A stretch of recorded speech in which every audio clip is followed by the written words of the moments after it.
Šiandien mano tema yra pasirinkimo darymas, nuodėmė ir sąžinės sąskaita. Jeigu pastebėjote, paskutinius kelis susitikimus kalbėjome apie moralę, krikščioniškąją moralę ir įvairiais būdais savo ir jums stengiuosi parodyti, kaip krikščioniškoji moralė nėra mūsų laimę trikdantis ir neleidžiantis mums būti laimingiams dalykas, o atvirkščiai, tai yra tai, kas sudaro galimybės mūsų laimei. Ir naudoju tokius visokius įvaizdžius vaizdingus, tikiuosi, kad tie įvaizdžiai nesuklaidino jūsų, nes visi įvaizdžiai yra savo ribose veikiantys ir paskui jau jie, kai išeina iš tų ribų, tai gali net ir trikdyti. Tai sielos ekologija, moralė kaip sveikumas, šventumas kaip sveikumas, va šitie visi yra geri, jie įvaizdžiai teisingi, bet iki tam tikros ribos paskui tie įvaizdžiai kaip ir visi pavyzdžiai nustoja veikti. Taigi šiandien norėsiu kalbėti apie pasirinkimo darymą ir dar kartą noriu priminti tai, ką prieš 2 susitikimus kalbėjome apie laisvę. Kas yra ta laisvė? Ta manyje esanti galia, gebėjimas. Gyvename visuomenėje, kurioje yra priimta manyti, kad laisvė yra daryti tai, ką aš noriu. Ir šitas manimas yra skatinamas mumyse. Bet pavyzdys būtų paprastas su tokiu, reiškia, mums visai gerai pažįstamu atveju, tai yra alkoholizmo atvejis. Reiškia, ir alkoholikas, stebėkite, jeigu jisai leis savo daryti tai, ką jisai nori, tai jisai nebus laisvas. Nes jame yra kažkas, kas jį padaro viduje nelaisvu. Jisai yra iš vidaus nelaisvas. Jo priklausomybė jį padaro nelaisvu. Ir atvirkščiai, jeigu žmogui sergančiam alkoholizmu pavyksta atsispirti šiam norui, tada jisai padaro laisvės link žingsnį. Jisai padaro žingsnį, kuriame panaudoja savąją laisvę. Tai reiškia, tikrai nėra taip, kad laisvas esu tada, kai darau, ką noriu. Ir dabar tas didelis klausimas, tai kas yra ta laisvė ir kada aš esu laisvas. Taigi mano laisvę varžo ne tiek išorinės kliūtys, kažkas mane priverčia daryti kažkaip tai, kiek vidinės kliūtys, mano priklausomybės ir visai nebūtina būti alkoholiku, kad turėtume priklausomybių. Tikriausiai daugumai iš jūsų esate nukeliavę pakankamai didelę savo vidinę kelionę ir tai gerai atpažinote, kad mes turime N priklausomybių daugybę. Mano įgeidžiai, užsispyrimai, tie mano vadinti ožiukai visokiausi, yra tos vidiniai įvairūs suvaržymai, kurie mano laisvę riboja ir trikdo. Tuo tarpu masinė kultūra skatina mus to nepastebėti ir nematyti, kad didžiausia nelaisvė ateina iš mano vidaus. Masinė kultūra atvirkščiai laisvę supranta kaip pataikavimą savo įgeidžiams, o tas pataikavimas tik dar padidina mano nelaisvę. Ir tokį, nebūtinai šiais žodžiais, bet tokią nuostatą galite vienur kitur pamatyti aplinkui mus. Neleisk, kad tavo įgeidžius kas nors varžytų. Neleisk, kad tavo ožiukus įgeidžius kas nors varžytų. Ir pelno siekiama skatinant mumyse tas vidinės nelaisvės iš esmės. Masinės kultūros metodas šitas yra. Laisvę apibrėžčiau kaip gebėjimą pasirinkti tai, kas iš tikro gera. Kas iš tikro man gera pasirinkti. Ir žmogus, mes nesam laisvi patys sugalvoti, kas yra gera, kas mus padarys laimingus. Tiesiog yra dalykai, kurie yra geri, nepriklausom nuo to, ar man tai patinka ar ne, ir yra dalykai, kurie mano laimę, mano laimingumą, mano laisvę mažina, varžo. Ir laisvė tada yra gebėjimas atpažinti ir pasirinkti tai, kas mane padarys laimingą. Laisvė yra gebėjimas pasirinkti gėrį, atpažinti ir pasirinkti gėrį. Prisiminkite tą mano minėtą sielos ekologiją, panašiai kaip gamtos ekologija. Mes gerbėme gamtoje esančią tvarką, kad jai nepakenktume, kad jos nesugriautume, nes pakenksim ne tik gamtai, bet viskam, tame tarpe ir savo patiems. Lygiai taip pat ne mes sugalvojome sieloje esančią tvarką. Ir jeigu mes norime, kad siela funkcionuotų sklandžiai, tinkamai, mes stengiamės tai tvarkai nepakenkti. Kitaip turėsime sielos, arba graikiškai psichė, problemų. Ir pakankamai daug aplinkui save galim matyti pavyzdžių. Didelė žala padaroma, kai sielos ekologija greunama ir, pavyzdžiui, toks ryškus pavyzdys šio griovimo būtų lytiškumo sritis. Gyvename labai sužalotoje sielos ekologijos aplinkoje, lytiškumo srityje. Ir aplinkui save masiškai reklamuose ir visokiausiose laidose matome labai žalojančią, mus pasiekiančią informaciją šioje srityje. Ne tik tai masinėje kultūroje, bet ir tokiuose srityse kaip sveikatos apsauga, švietimo sistema, kurioje pats dirbu, yra labai daug netiesos ir labai žalojančių dalykų šitoje srityje. Vienas iš labiausiai yra nepripažinti, kad žmogus iš viso turi sielą, turi psichę. Ir elgtis su žmogumi taip, tarsi jisai būtų tik tai biologinė būtybė, tik tai materialus kūnas būtų.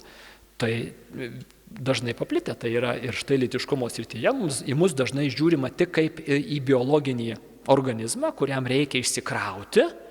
Na ir tada surandama įvairių pasiūloma būdų, kaip tą padaryti štai paprastai ir patenkinančiai. Ir tai yra labai destruktyvu, nes neatsižvelgiama, kad lytiškume dalyvauja labai galingai žmogaus siela. Ir tai, kas daroma šioje srityje, labai įtakoja žmogaus sielą, labai gali prisidėti arba kenkti sielos ekologijai. Tarp kitko, labai artimas požiūris marksizmui. Marksizmas irgi į mus žiūrėjo tik kaip į kūną, dvasinė tikrovė buvo ignoruojama, neigiama ir žmogus yra tik tai kūnas, tik tai materija, tik organizmas. Ir štai šiandien labai dažnai šitą patį požiūrį matome, kur moksleiviai biologijos pamokose ir kitose pamokose su jų kūno lytiškumu pristatomas jisai tik tai iš biologinės pusės, su saugiom technikom, kaip išsikrauti, ir ignoruojama, kad tai yra didžiulė sielai įtaka daroma šitoje srityje. Taigi grįžtam prie klausimo, kame yra žmogaus laimė. Ir laimė yra bendrystėje. Žmogaus laimė yra bendrystėje su Dievu ir su artimu. Toje gilioje bendrystėje ne tai, kad visiems mums reikia draugų. Taip, visiems mums reikia draugų, bet daug žmonių turi draugų, bet tie draugai yra paviršutiniški ir mums to nepakanka. Mums reikalinga ta labai gili, artima bendrystė, kuri faktiškai šioje žemėje yra tik tai dalinai išgyvenama. Mums reikalinga ta begalinė bendrystė su būtybė, kuri yra begalinė būtybė. Tik tai Dievas patenkina tą mūsų bendrystės troškimą. Kas tą bendrystę greuna? Kas ją gali sugriauti? Sugriauname mes patys. Vienintelis, kas gali sugriauti tą bendrystę, esu aš pats. Kai savo viduje aš apsisprendžiu nepasitikėti Dievu ir tuo nepasitikėjimu aš nuo Dievo nusigręžiu. Tas vidinis nepasitikėjimas, nusigręžimas nuo Dievo išsireiškia išoriniais veiksmais, kuriuos mes vadiname nuodėme. Nuodėmė yra tas nepaklusimas Dievo meilės planui ir veiksmas, kuris yra nukreiptas prieš Dievo valią, prieš Dievo meilės planą ir yra nuodėmė. Ir mes visi esame nusidėjėliai. Mūsų nuodėmingumas yra labai giliai įsišaknijęs mumyse. Tas polinkis nusigręžti nuo Dievo ir save statyti į centrą yra mūsų pagrindinė bėda. Žmogaus, mano, kiekvieno žmogaus pagrindinė bėda. Tai yra. Ir jeigu Dievas būtų mus palikęs šioje būklėje, mes iš jos patys įsikapstyti savo jėgomis negalime. Mes dėja tik tai dar labiau žeidžiame save ir kitus. Be Dievo pagalbos iš to išeiti neturime šansų. Bet geroji žinia yra tai, kad Dievas iš meilės mums nepalieka mūsų toje padėtyje, ateina mūsų gelbėti ir Jėzus, jo gyvenimas, veikla, mirtis, prisikėlimas yra tas išgelbėjimo momentas, Dievo įsikišimas į šito pasaulio eigą, per kurį radikaliai pakeičiama situacija ir mums atidaromas kelias į bendrystę su Dievu. Taigi pagrindinė kliūtis yra mano širdies nuostata išsireiškianti išoriniais veiksmais, nuodėmėmis. Tai yra kliūtis mano laimė. Kaip šitą kliūtį pašalinti? Faktiškai esminis gyvenimo klausimas yra, kaip pašalinti šitą kliūtį. Priimant Dievo atleidimą. Dievas nori, kad ta kliūtis būtų pašalinta ir jisai laiko ištiesęs man atleidimo dovaną. Man tą atleidimo dovaną reikia pasiimti iš Dievo rankų. Taigi, krikščionybės centre yra žinia apie Dievo gailestingumą. Dievas yra pasiruošęs atleisti man nuodėmes. Ir Dievo atleidimas gali įvykti daugybę būdų. Dievas yra labai išradingas ir įvairiausiomis formomis tas atleidimas gali įvykti. Tačiau standartinis, toks pagrindinis, autostradinis būdas, kuriuo Dievas savo atleidimą mums siūlo, yra krikštas ir sutaikinimo sakramentas. Šitie du būdai yra pagrindiniai du būdai mums nuodėmėms atleisti. Krikštu mums suteikiamas gimtosios nuodėmės atleidimas ir visų, jeigu esame ne kūdikiai, visų padarytų nuodėmių atleidimas iki krikšto. Dovanojamas nuodėmių atleidimas fundamentalus. Ir ant šito sakramento, ant krikšto malonės, tada statosi visas krikščioniškas gyvenimas. Kiti sakramentai, atveriamos durys kitiems sakramentams ir taip pat atveriamos durys sutaikinimo sakramentui, nes dėja krikštas atleidęs nuodėmės manęs neapsaugo nuo kitų nuodėmių. Nuodėmės galimybė išlieka ir po krikšto ir išlieka polinkis į nuodėmę. Ir gali kilti klausimas, kodėl Dievas palieka šitą polinkį į nuodėmę, jeigu man duodamas krikšto sakramentas, esu padaromas Dievo vaiku, bažnyčios nariu per krikštą ir lieka mano silpnumas. Kodėl lieka tas silpnumas? Tam, kad su juo kovodamas aš stiprinčiau savo pasirinkimą teisingą į gėrį. Tas silpnumas, tas kovos būsena, aš joje lieku visam gyvenimui. Ir tai yra man šansas vis iš naujo, vis pilniau, vis giliau ir plačiau daryti teisingą pasirinkimą už Dievą, už gėrį, už meilę, už tiesą. Reiškia, aš paliekamas esu kovos būklėje, kad mano dvasiniai raumenys augtų. Nes tas pasirinkimas ir yra brendimas dangui. Reiškia, per tą pasirinkimo vis naują, gilesnį, pilnesnį darymą aš brandinuosi, aš bręstu dangui. Ir Dievas mus palieka šitoje kovos būklėje. Ir ta kovos būklė taip pat reiškia galimybę man nusigręžti nuo Dievo vėl, padaryti nuodėmę vėl. Ir mes tą padarome. Tie, kurie ruošitės krikštui, čia esantys, kai primsite krikštą Velyknaktyje, visi žinokit, bėgs jums ranką paspausti, nes jūs būsite be nuodėmės, jūs būsite švarutėliai. Ir jeigu taip atsitiktų, kad numirtumėte, tai žinokite, nėra kliūčių į dangų. Bet nenumirkite. Ir dėja, žmogiškas silpnumas vienokia ar kitokia forma liks jūsų gyvenime, reikės kovoti ir kartais kova nebus per galinga. Dievas duoda visus ginklus mums kovai, dėja mes juos netinkamai priimame arba ne visais pasinaudojame ir kartais kovą pralaimime. Ir tada reikės iš naujo gauti nuodėmių atleidimą, jau po krikšto padarytų nuodėmių atleidimą, ir tam kelias yra sutaikinimo sakramentas. Tai dabar toliau norėsiu kalbėti su jumis apie nuodėmių atleidimo priėmimą. Dievas mums atleidžia nuodėmes ir mes tą atleidimą priimame per sutaikinimo sakramentą, ir iš principo tas pats galioja ir krikšto sakramentui. Va tie iš jūsų keturiese, kurie čia esate ir ruošiatės krikšto sakramentui, jums reikia padaryti tuos pačius žingsnius, kuriuos dabar aptarsiu, tam, kad galėtumėte tą didžiulę, neįkainuojamą dovaną, nuodėmių atleidimo dovaną, priimti ir Dievo gydančią ir išlaisvinančią malonę įsileisti į savo protus, į savo širdis labai giliai, į savo gyvenimus, kuo giliau. Tai reikalingas protų ir širdies atvėrimas, parengiamasis darbas, namų darbą reikia atlikti. Taigi, prisiminkime kokią nors patirtį. Visi turime patirtį, kur buvome susipykę su savo brangiu kokiu nors žmogumi, artimu, ir vėliau susitaikėme. Buvom susipykę ir buvom kalti. Dėl mūsų kaltės tas susipykimas įvyko. Kokius žingsnius reikia padaryti, kad susitaikytume? Pagalvokite keletą sekundžių. Susipykau, buvau kaltas ir dabar aš noriu susitaikyti.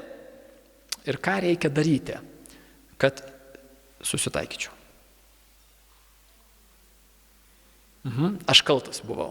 Reiškia, aš buvau kaltas. Iš vietos kokių šūktelėjimų keletą. Atsiprašyti. Pripažinti savo kaltę. Reikia pirmiausiai pripažinti savo. Ir tai yra kartais labai sunki dalis. Pripažinti savo, ką padariau. Tada reikia ateiti pas artimą ir ne tik tai pasakyti, kad atsiprašau, tai labai svarbu, atsiprašau. Bet esat pastebėję tokį dalyką, yra nelengva tą pasakyti, už ką atsiprašai. Mano vaikai pastoviai šitą tokį moną taiko. Ką nors padaro ir tada tėtis arba mama sako, štai reikia atsiprašyti, negražiai pasielgi. Ir jis sako, atsiprašau. O už ką atsiprašai? Nesako. Sako, tu žinai. Bet yra labai svarbu, aišku, aš žinau, bet aš noriu, kad tu pasakytum.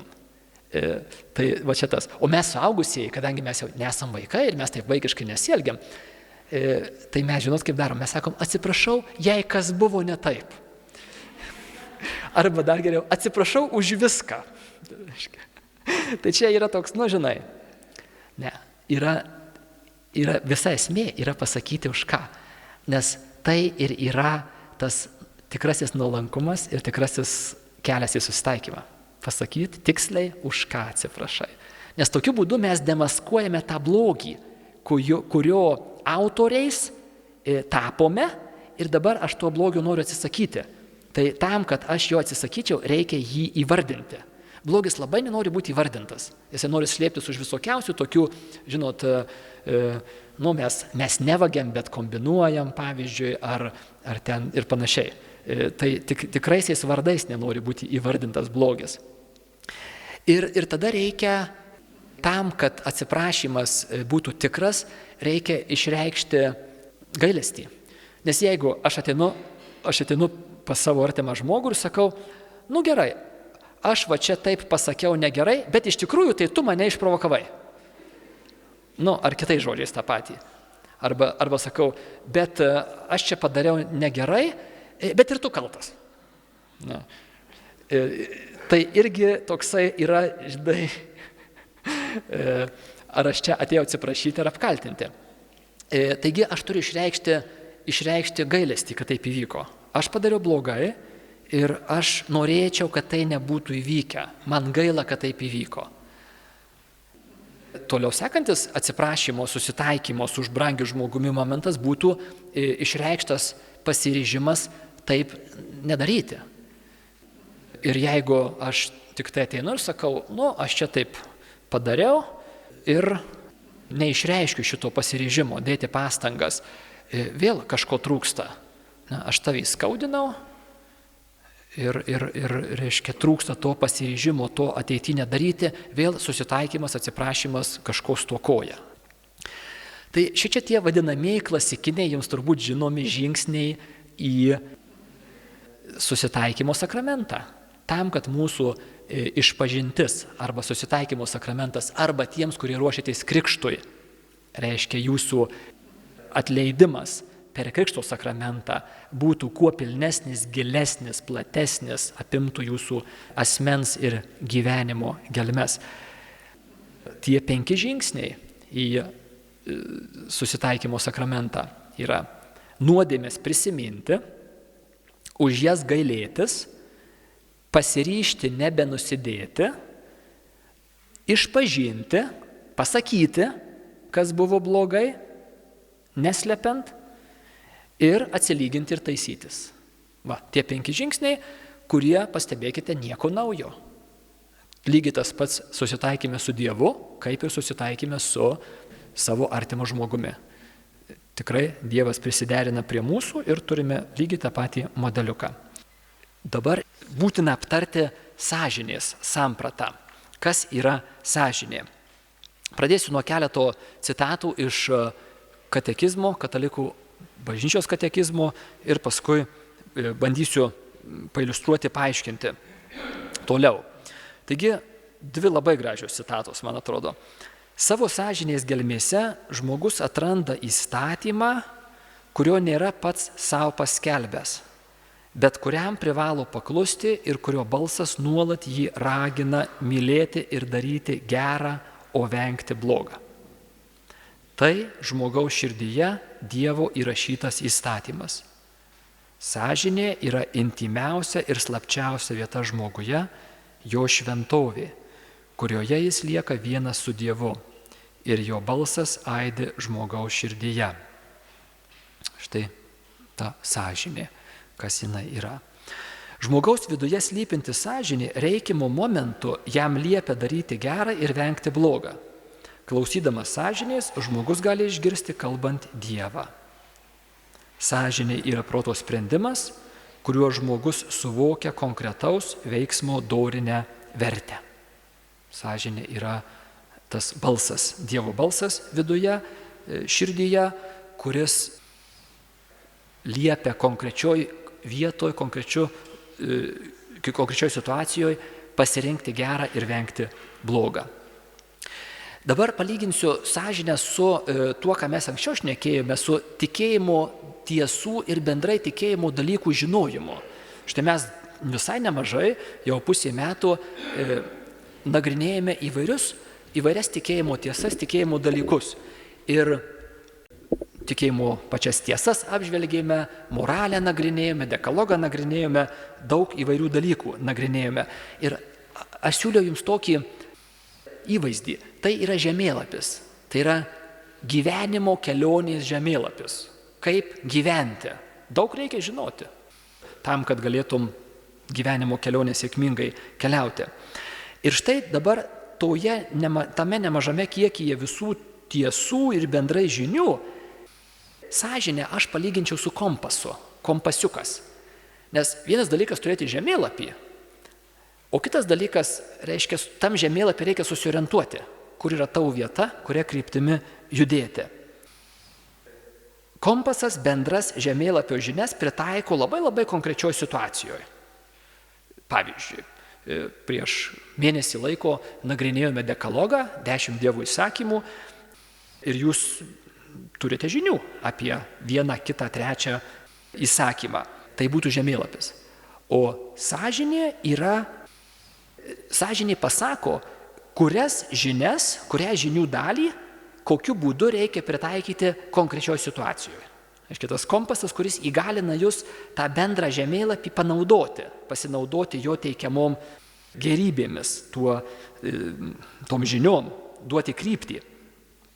Kitas palyginimas sąžinės būtų su pojūčiais. Mes esam kūnai, žmogus yra kūnas ir siela, ir kaip kūnai mes turime daugybę pojūčių visokiausių, mes jaučiam savo kūną, tie, kurie turi negalavimus kažkur tai sąnariuose, ar stubure, ar skrandyje, ar širdį, jaučia tą savo organą ar tuos organus, reiškia, ar tai maudžia, ar tai skauda, ar tai kažkaip tai, ar nejaučia nieko ir tai jau yra irgi geras jausmas, nieko nejausti, skausmo nejausti. Tai žiūrėkite, tie pojūčiai, ką jie daro? Jie atkreipia mūsų dėmesį. Ir tada tas dėmesio atkreipimas man padeda padaryti teisingus sprendimus dėl savo kūno įvairių dalių, reiškia, organų.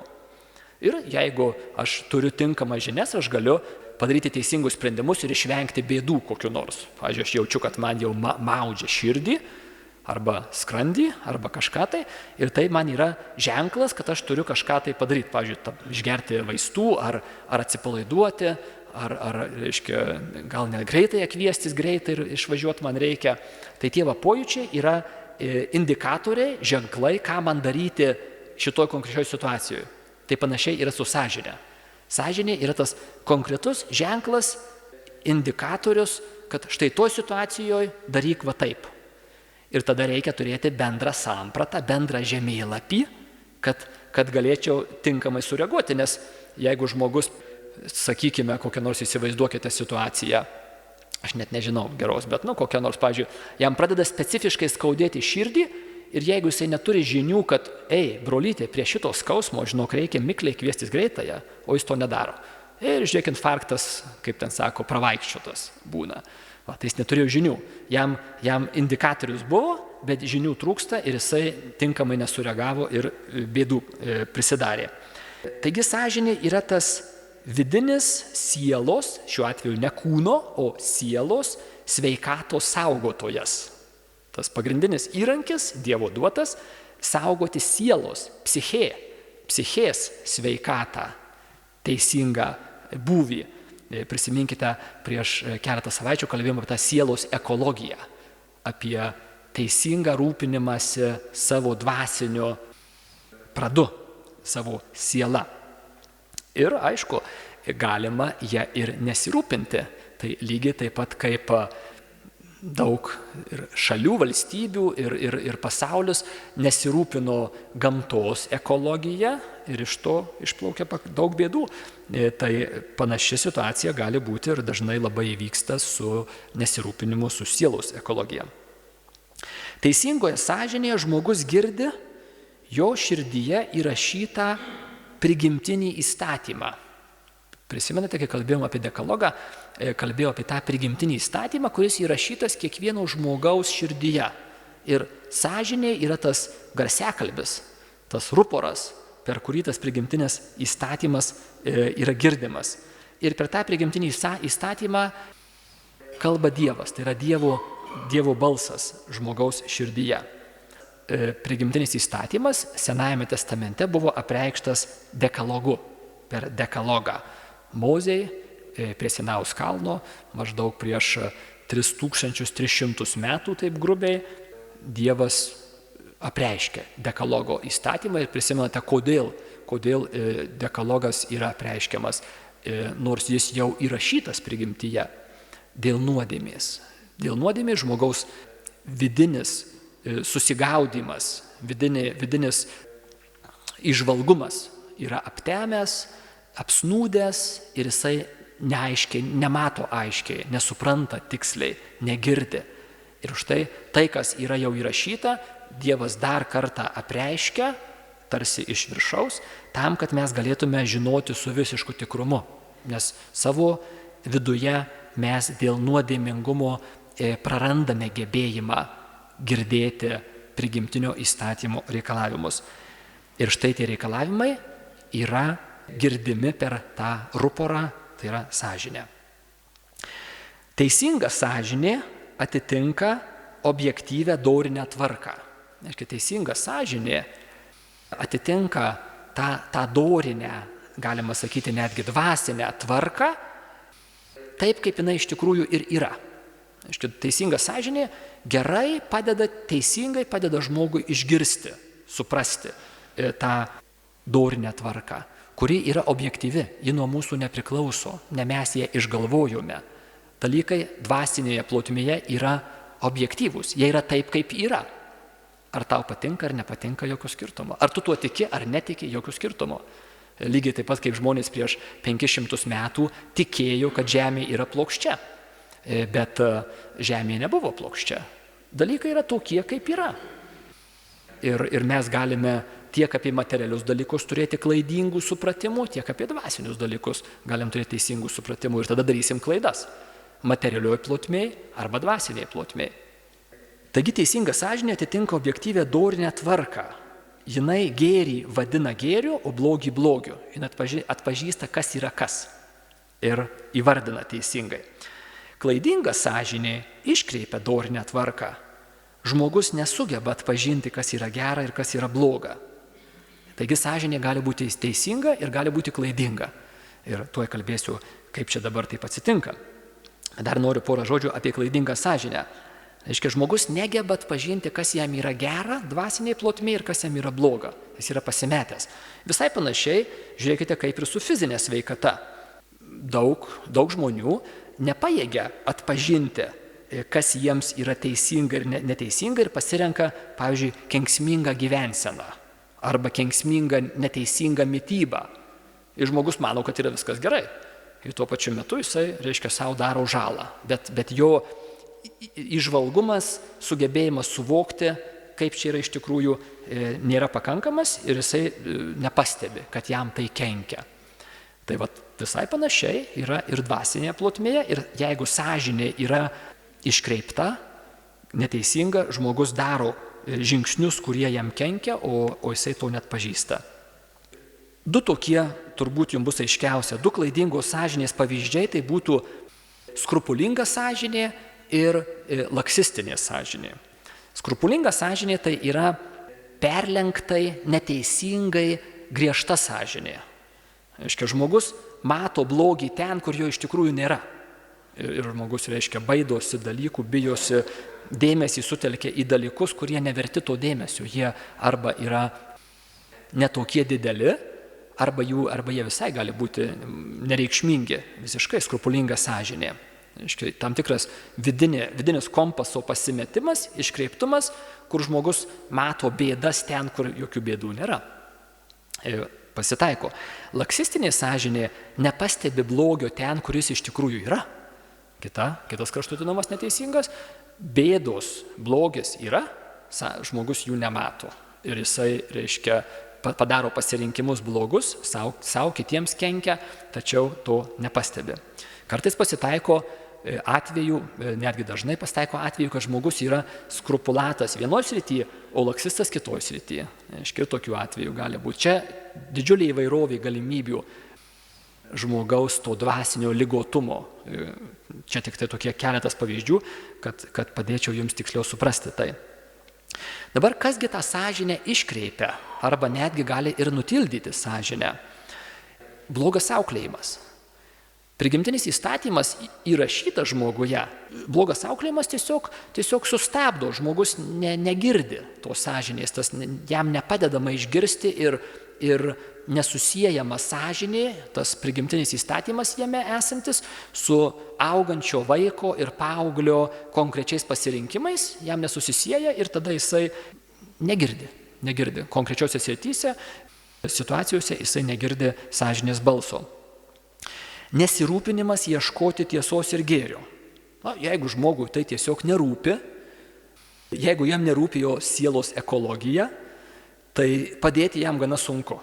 Tikriausiai irgi sutinkam žmonių, kurie ir fiziniai plotmėj, jiem tai nerūpi. Jie valgo tą, greitą maistą nekokybišką, geria Coca-Colą ir nedaro mankštos. Ir jam tai nerūpi. Ir tu jam nepaaiškinsi. Bet vieną dieną jam pradės rūpėti. Tai tada jisai pradės ieškoti tiesos toj srityje. Tai lygiai tas pats yra su sąžine. Ir jau truputį jūs pažindamas, galiu drąsiai pasakyti, kad turbūt gerokai virš 50% čia susirinkusių žmonių atėjo dėl to, kad pradėjo rūpėti, pradėjo skaudėti, kai jau neįmanoma pabėgti nuo pasislėpti tą skausmą kažkaip tai užslopinti ar apsimesti, kad jo nėra, kad viskas gerai. Štai tada mums pradeda rūpėti ir labai gerai. Dievas tam ir duoda mums skausmą. Žiūrėkit, kaip yra nuostabu, kad turim tokį dalyką kaip fizinį skausmą. Jeigu jo nebūtų, aš nežinočiau, kad reiktų pas dantistę eiti. Arba aš nežinočiau, kad man reiktų susirūpinti savo kokią nors kūno dalimi, kokiais nors organais. Tai lygiai taip pat yra su dvasiniu skausmu. Tai yra indikatorius. Ir tada mes pradedame ieškoti atsakymų ir duok Dieve, kad nueitume teisingų paieškos keliu. Aiškiai, į tikrus dalykus. Taigi nesirūpinimas ieškoti tiesos ir gėrio yra kelias į sąžinės iškreipimą ir nutildymą. Įprotis pastoviai nusidėti. Jeigu žmogus įpranta daryti konkrečią nuodėmę, tai tampa jam yda, ta nuodėmė, toj vietoj sąžinė po kurio laiko atbunka ir žmogus jau nejaučia, kad čia yra blogis. Ir tai gali būti smulkmenos ir gali būti labai dideli dalykai. Esu skaitęs, kad nužudyti žmogų sunku tik tai pirmą kartą. Sako, paskui jau viskas paprasčiau yra. Tai va tas įprotis pastoviai nusidėti yra kelias į sąžinės iškreipimą ir netgi gali būti nutildymą arba beveik nutildymą. Dauguma iš mūsų nesame tokie dideli nusidėliai, tačiau sekantis punktas galioja bent dalinai mums visiems. Pastovus pasinėrimas į masinę kultūrą, ypatingai vakarų, visi mes esame vakarų civilizacijos dalis ir gyvename tikrai labai specifinėje masinėje kultūroje, kuri dažniausiai kaip madingas ir patrauklias siūlo įvairiausias egoizmo formas. Pačios įvairiausios tos formos, bet prisiminkite, egoizmas nėra tai, kame mano siela bus sveika ir laiminga. O man siūlo labai įvairiais ir patraukliais būdais tą siūlo daryti. Ir jeigu aš nepadarau sąmoningo žingsnio išeiti iš masinės kultūros ir panardinti save kituose šaltiniuose, gėryje, grožyje ir tiesoje, tai tada ta masinė kultūra, kuri reiškia mane plauna ir skalauna, pastoviai nuslopina tam tikras mano, reiškia, sąžinės sritis, jinai tiesiog atbukina ir žmogus jau nemato, kad tai yra jam žalinga. Ypatingai tai galiotų šiandien mūsų labai stipriai erotizuotoje kultūroje seksualumo sričiai. Bet prisiminkite tą bandymą su varle, kurio daryti nereikėtų. Atsimenate, reiškia, jeigu varlę įmestume į šalto vandens kibirą ir pastatytume ant ugnies, jinai iš lėto šiltų vanduo ir jinai išvirtų, mirtų. Tai čia yra su mūsų sąžinėm taip daroma. Bet jeigu varlę įmeta į verdantį vandenį iššoka, nes jinai, reiškia, jaučia, kad tai jai yra pražūtinga. Tai pasinerimas į masinę kultūrą yra labai, labai kenksmingas dalykas. Kartais žmonės sako, aš šiaip televizijoje žiūriu viską, bet aš atsirenku, kas yra gera ir kas yra netinkama. Tai čia yra toks pats juokingiausias, reiškia, manymas, kad mes esam pajėgūs kritiškai įvertinti ir atsirinkti, kas yra gera ir kas yra bloga. Turbūt daviau jums vieną pavyzdį, bet prieš pusmetį daviau, tai pakartosiu. Vienas mano dėstytojas, nuostabus kunigas, filosofas, pasakojo, jisai Šveicarijoje gyveno savo gyvenimo didelę dalį, emigravo po antro pasaulinio karo. Ir jisai pasakoja, Šveicarija yra sūrių šalis ir tenais reklamuoja vienoje reklamoje sūrį tam tikrą ir rodo labai tokį sveiko, švelnios, geros, gražios odos moters veidą. Tiesiog, toks super veidas. Ir dabar šitas senas kunigas žiūri tą reklamą ir be abejo, jis tai jau tikrai kritiškai geba žiūrėti į reklamas. Nueina jisai į parduotuvę, pasižiūri savo krepšelį prie kasos ir sako, seni, ir tu nori tokios odos, kaip toj reklamoj. Tikrai mes esame daug labiau pažeidžiami, negu galvojame. Ir galvoti, kad mes nesame pažeidžiami, yra pats didžiausias pažeidžiamumas. Tai turime labai sąmoningai pasvarstyti, kokioms pagrindinėms įtakoms aš leidžiu formuoti mano pažiūras, Kokios pagrindinės tokios informacinės ir emocinės įtakos čia įeitų visų pirma vizualios, visų pirma tai, ką mes matome per akis, formuoja mane ir kritiškai įvertinti, nes tai ir daro pagrindinę įtaką mano sąžinė, mano vidiniam kompasiukui. O kaipgi formuoti ir ugdyti teisingą sąžinę? Švento rašto skaitymas ir malda būtų iš bažnyčios pirmųjų rekomendacijų teisingam sąžinės formavimui. Gilinimas į tikėjimo dalykus, tikėjimo dalykų svarstymas, skaitymas, jūs skaitote jaunimo katekizmą Juketą, skaitote kai kurias kitas knygas ir labai rekomenduojame skaityti, tai būtų labai svarbi dalis jūsų krikščioniško formavimo. Paskaitos, štai kas čia dabar vyksta, tai būtų sąžinę, teisingą sąžinę formuojantis dalykai. Pastangos gyventi moraliai. Vienas iš būdų savo dvasinius akinius nuvalyti yra nelysti į purvą, nes mes įkrentam į purvą ir vėl įkrentam į purvą ir mūsų akiniai tampa labai purvini.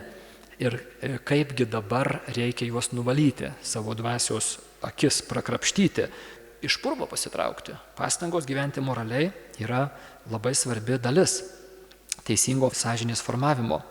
Pokalbiai. Reikės ir asmeninių pokalbių ir štai savo išrinktuosius raginame, kad jūs šiek tiek turėtumėte asmeninių pokalbių. Su dvasios vadovais ar patyrusiais krikščionimis būtina vis pasitikrinti, kur aš esu, ar mano teisingi supratimai yra. Ir be abejo, vėlgi žiūrėkite, mes turime pareigą ugdyti teisingą sąžinę. Bet ta pareiga nėra tai, ką nėra.